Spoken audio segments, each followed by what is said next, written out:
Ladies and gentlemen, how are you all doing? This is my Whale Wars Episode 5, Season 5 review and recap. So, in the last episode, one of the ships, the Steve Irwin, was going to go down and help the smaller ship, the Bridget Bardot, get people off it because it has a huge crack that can go on at any second. So, this episode starts out that the Steve Irwin has a tail and they get the people off the Bridget Bardot and onto the Steve Irwin, and they're going to Australia to try to fix the boat if it can make it there. But they have a tail, and when they reach Australian waters, always before, the Japanese vessels never crossed to Australian waters. But in this episode, for the first time, the Japanese whalers cross that border and the Sea Shepherds start getting worried. So after the Japanese whalers follow them into Australian shores, Paul Watson, the captain, has a plan to take two small boats into the water and distract the whalers and use a new tactic where they get these plugs and put them into cooling vents on the side of the vessel to possibly overheat the engine. So they try this tactic. They go up right next to the boat and put two plugs in, hoping that it will stall the engines, but it doesn't work. So the Sea Shepherds managed to finally make it into Australian shores, and the Bridget Bardot too, it made it. All the while, the Japanese whalers are waiting for them to come out and keep following them. And that's when Paul Watson says, you know what? I have a big plan. If Australians board the ship, the Australian government should not let Australian citizens leave the country in a Japanese vessel. So basically, the Steve Irwin can slip out of there while the Japanese vessel that has the Australian citizens on there stays there in Australia.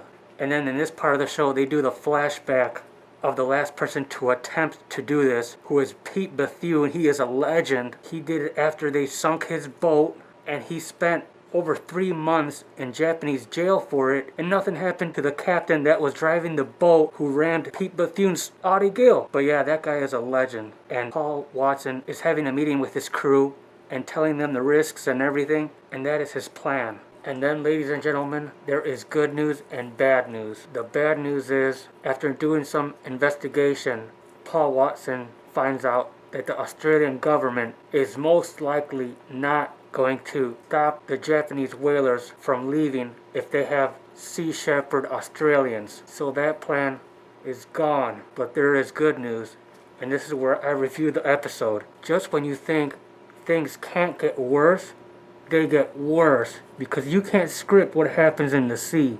And just when you think there's no possible solution, they always find a way. And what happened is they find some activists that are not members of the Sea Shepherd but are Australians that volunteer to go and board the Japanese vessel to help the Sea Shepherds out. Wow, that's awesome. So they get the activists on board the Steve Irwin and start going over how dangerous this mission is, how they can spend a lot of time in jail. They just start going over everything, how to plan this. We're going to do this at night. We know the risks, and we're doing this for the future of our kids. You're just watching this and you're like, you can't fake that drama. You know, there's fake drama shows, and then there's this. You just can't fake that stuff. And then at night, they get everything ready. They start putting on the big jackets. They start getting the boats ready. And you feel that tension. You feel what they are about to do is extraordinary. And the two boats carrying the people finally get on the water. And then they start heading towards the Japanese whaler. And then, of course, something had to happen. One of the engine dies from one of the small boats. And you're just like, oh. That's what I'm talking about with this show. There's so much tension and drama. It's crazy. You just don't know what's going to happen next. So then they call the Steve Irwin and say, we have engine problems. Can you help us with this? We need some sort of override code or something. They go online and find out that it's all electronic issue. And Paul Watson says, you know what? Just transfer the men to the other boat and finish the mission, and we'll come get you guys in the stranded boat. Everybody knows that is extremely risky, but they're willing to do that for the mission. All the while, daylight is coming very soon. And so they transfer the men. They start heading towards the vessel. And when they start approaching it, the vessel starts picking up speed. And you're just watching this, feeling the tension. So the Japanese whalers definitely spot the small boat coming towards them. They find out that there's barbed wire all around, and then they see people on board start yelling at them. And as they're coming down, they say, this is our only shot. They go right up to the boat and board it. 1, 2, 3. And they did it. They boarded the vessel. And then the boat goes away, and the guys are like, for the whales, boys! For the whales! And then they're like, yeah! For the whales.